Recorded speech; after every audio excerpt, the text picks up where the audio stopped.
in the middle of a haircut, emergency happened. Scott Servais fired, and driving home, we decided let's just rock the podcast now because we got a trip today, so no time. Yeah, and there has to be some sort of deeper meaning behind cutting our hair and the Mariners cutting their manager, right? I was thinking about that, couldn't find the right analogy, but out with the new, old, and in with the new yearbook. I don't know. Trimming the fat.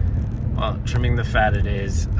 Hopefully Scott Servais, I hate to say it, but hopefully he's not the only one to go, and Jerry DiPoto's next. It looks like they are going to have Dan Wilson be the interim manager right now. And I joked about it yesterday in our post-game article on SeattleONTAP.com, and I was like, honestly, the key to his office at T-Mobile should not work tomorrow, and it's not going to. And he had a post-game, George, like team meeting, and was like, take your mind off baseball for the day, don't worry about it, etc., etc. And it turns out he's the one that's going to have his mind taken off baseball.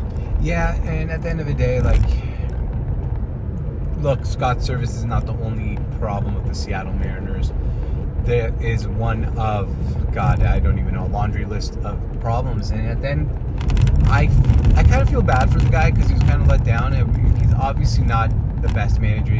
He's kind of soft. He made some mistakes. We've got him out of his rotations, his lineups. But a lot of times I feel like his decision-making was coming from upstairs in analytical departments rather than his own baseball intuition.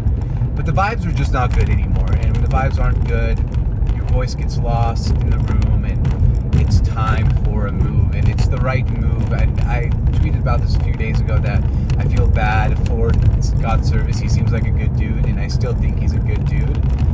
He helped us end our playoff drought, but goodbye the organization. We have bigger goals than just ending the playoff drought. It was time.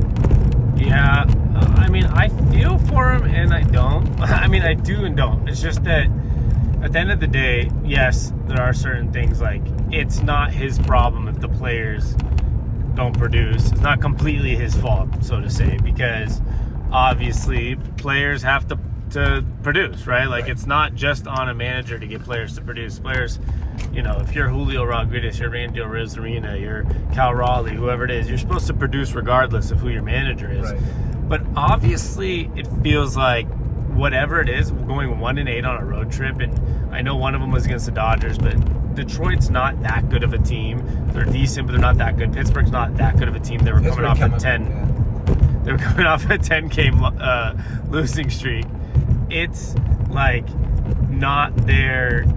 There's a voice that's dead in the room if you can't go anything better than 1-8 on a road trip like that. Yeah, and I guess the worst thing for me from everything you said is all the goodwill built up from our playoff run, taking those steps forward, ending the playoff drought. Like, we took one step forward, and then now I feel like we've taken 3 steps backwards. Versus what usually is like the saying, take 1 step back to take 2 steps forward. We literally have gone backwards since making the playoffs. We missed the playoffs. Now we fire our manager. We're at 500. And just everything just backwards. Baseball, this was a project, right? The Seattle Mariners, when they brought in Scott Servais and Jerry DiPoto, it's called a project. The project, well, it's taking steps back, and it might be, dare I say, like, I don't think DiPoto lasts either. And I say, like, it's time to restart a new project, unfortunately. Yeah, well, I will say the project was a success when you made the playoffs in 2020, because we knew it was going to be, after a 20-year drought, if it takes 5 years to make the playoffs, that's a good project. But you're supposed to build on that, right? And the problem with the Mariners is they went from 90 wins to another 90-win season making the playoffs. You're supposed to get better from there, not go to 88, and then this year we're now stuck at 64 and 64 at 500.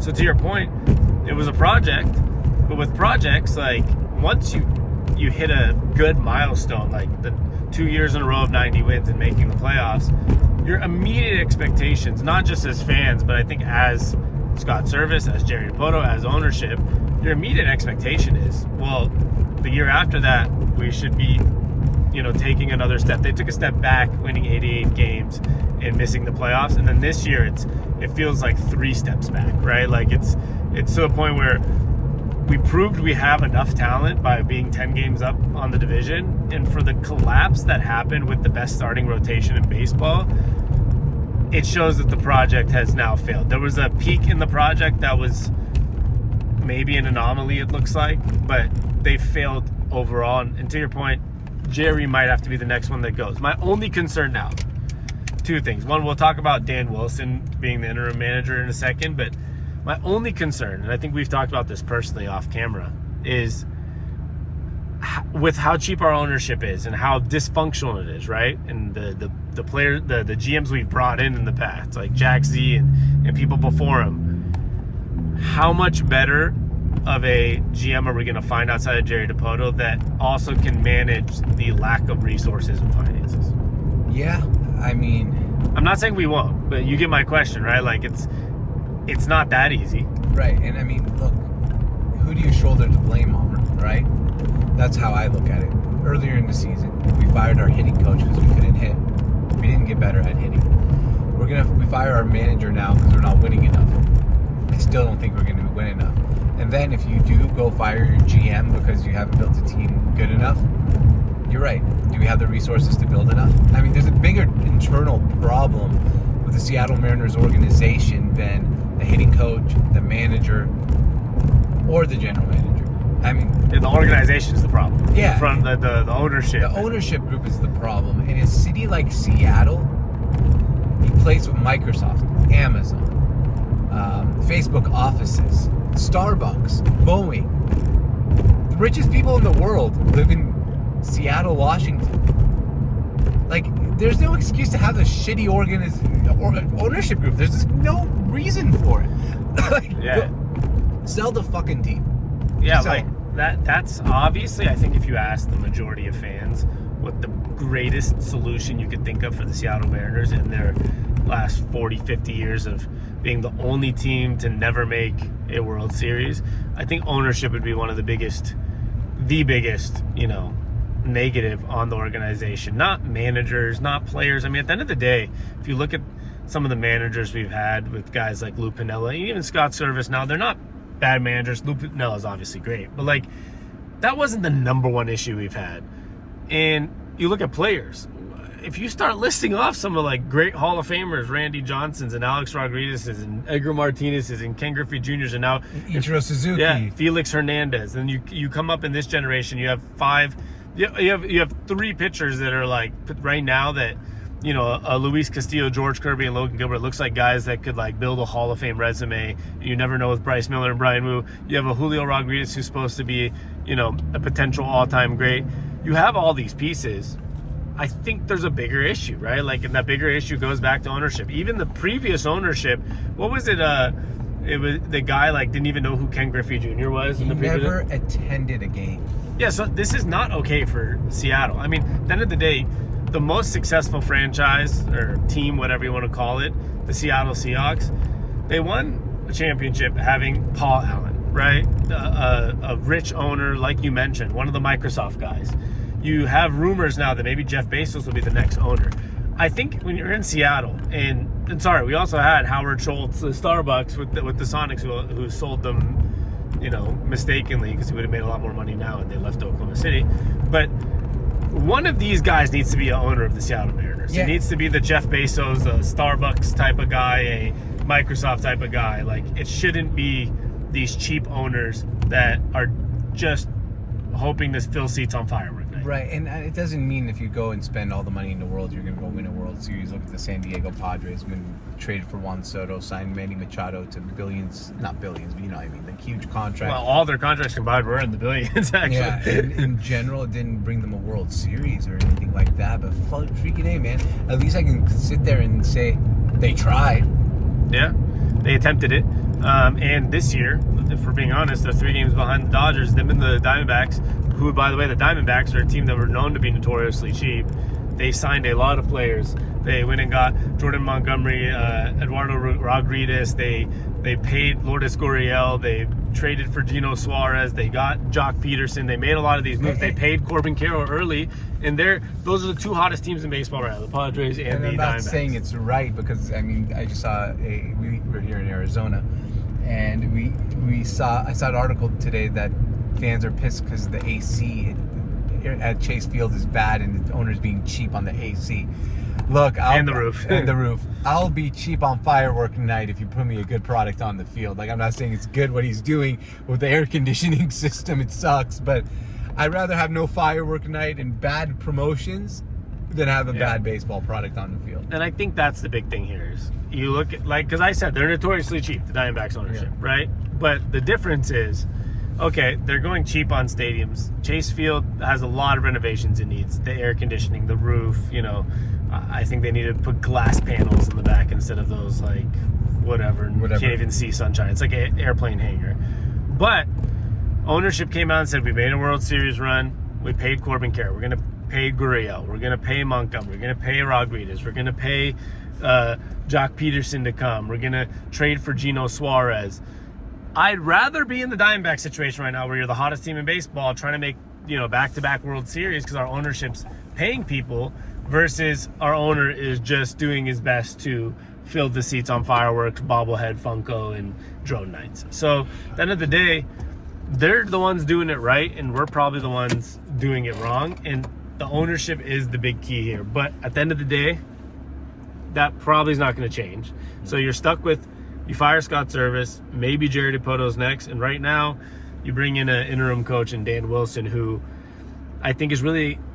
It's symbolic, that's all. Yeah, I think it's nice for Mariners fans to see him, managing the team. Maybe it causes a spark. You never know in baseball what sparks a team, but, True, but he doesn't seem to be, in my assessment of it, is he a type of guy that has like a strong backbone that's going to cuss out players? I don't think so either. And let's just say he succeeds, right, for the rest of the season, and you finish 6 games above Is it 500. the right hire? But you missed the playoffs by a game, but you're 6 games above 500 because you ended up really good at the end of the season. Do you want to see him back for another? Sign him to a 3-year contract? I mean, if they really succeed, sure, but no. The answer should be, I've been saying this about the Mariners since, obviously since Lou Piniella. They haven't gotten a big name hire. Like, you saw what the Cubs did. They saw Craig Counsell doing well in Milwaukee and said, like, freaking, here's the biggest contract ever. You've seen the Angels and other teams go get guys like Joe Madden. Yeah, but we've seen us go hire Bob Melvin, fails, when goes and succeeds elsewhere too. But because it goes both ways. You got to pay the players and pay a manager. But we haven't been willing to do either one. I'm lost at words here. Like, I don't know what to say. It just happened, so I don't know who the next manager should be. But this was the right move. Well, it's gonna be Dan Wilson for now. I mean, the next permanent manager. Yeah, well, George, it's just the reality. I feel, like you said, I feel bad. It's the reality, but I don't know if it's all his fault. But 1-8 in the last road trip. We kind of assumed that the keys to T-Mobile the writing was on the wall. Yeah. The writing was on the wall. We assumed that it was going to happen here soon. I thought because of ownership being weird and Jerry DiPoto and Scott Servais being good friends, they might both just push it out to the end of the season. But I think the 1-8 road trip was just like, you know what, like, even if you're Jerry sitting in the office with your friend Scott, you're like, I have to. Like, the ownership told me, like, I'm going to lose my job if I don't fire you. Yeah. So I think Jerry DiPoto honestly did this move, or ownership, whoever, because they're just trying to save themselves. And we'll see what happens moving forward. I'm hoping there's some spark in the team. Like, maybe we can salvage the season. Yeah, and I know some of the guys really love Scott Servais, like as a person. I don't know, we're not in there every day to know what the feel of a manager is. But I know that person-wise, people like him. But sometimes that's not enough to win baseball games. No. Gotta win games. That's it. Plain and simple.